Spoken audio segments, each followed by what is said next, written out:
আজি দুপৰীয়াতে ভিডিঅ'টো আৰম্ভ কৰিলোঁ।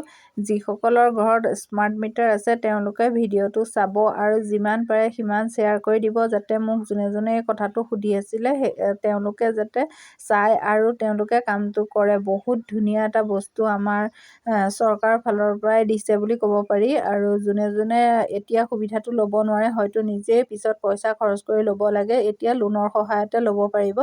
আৰু এয়া দেখিছে আমাৰ ঘৰত আজি ফিটিং কৰিবৰ কাৰণে আহি আছে। মোৰ লাভৰ কাৰণে নহয়, আপোনালোকৰ লাভ হ'ব আৰু সকলোৰে লাভৰ কাৰণে মই ভিডিঅ'টো শ্বেয়াৰ কৰি দিবলৈ আপোনালোকক কৈছোঁ।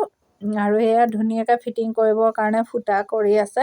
আৰু এইটো দেখিছেনে মেচিনটো, আৰু এই মেচিন পূৰা সম্পূৰ্ণ হৈ গ'ল। ভিডিঅ'টো 15-20 দিনমানৰ আগত কিন্তু ষ্টাৰ্ট হোৱা নাছিল কাৰণে মই ভিডিঅ'টো দিয়া নাছিলোঁ। আমাৰ ঘৰত চ'লাৰ লগাইছিলোঁ। যাৰ ঘৰত স্মাৰ্ট মিটাৰ থাকে তাৰ ঘৰতহে চ'লাৰে কাম দিব।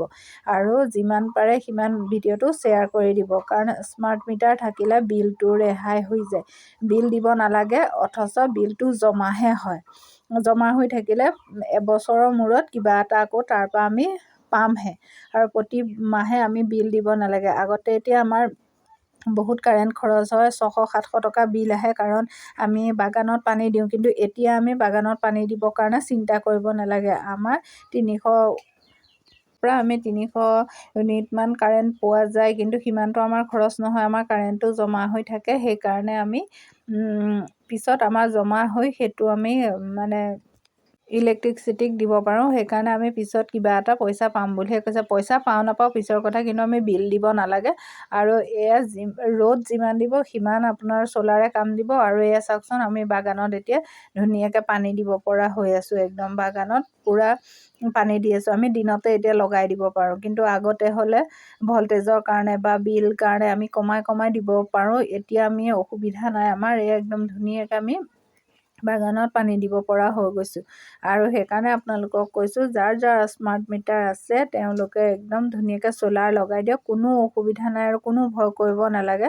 ষ্টেট বেংকত যাওক ধুনীয়াকৈ, আৰু ভেণ্টৰ লওক আপোনালোকে। ভেণ্টৰৰ সৈতে কথা পাতক আৰু ধুনীয়াকৈ এপ্লাই কৰি দিয়ক। আৰু এপ্লাই কৰাৰ হয়তো 4-5 মাহৰ পাছতে আহি যাব। আৰু শুনামতে 27 চনলৈকেহে এই বস্তুটো থাকিব, তাৰপাছত আকৌ বন্ধ হৈ যাব। বন্ধ হৈ নাযায়, কিন্তু তেতিয়া একদম ডাইৰেক্ট পইচা দি কিনি আনিব লাগিব। আৰু এইখিনি আমাৰ টিঙৰ ওপৰতে চ'লাৰখন লগাই দিছোঁ। আৰু যাৰ যাৰ এনেকৈ সুবিধা নাথাকে এককালীন মানে লগাই দিব বা গাজি দিব, তেওঁলোকক ষ্টেণ্ড দিয়া যাব। ষ্টেণ্ড দিলে অকণ পইচাটো বেছি পৰে। আৰু যিসকলৰ ধৰক একদম ধুনীয়াকৈ ফিটিং কৰি দিব পাৰে তেওঁলোকে ষ্টেণ্ড নলগালেও হ'ব। সেইকাৰণে আপোনালোকক কৈছোঁ, যিমান পাৰে ভিডিঅ'ত সিমানেই শ্বেয়াৰ কৰি দিব। আৰু কেনেকুৱা পালে মোৰ ভিডিঅ'টো জনাব। আৰু কিবা থাকিলে মই বাৰু আপোনালোকক জনাম। আৰু আমাৰ আজিলৈ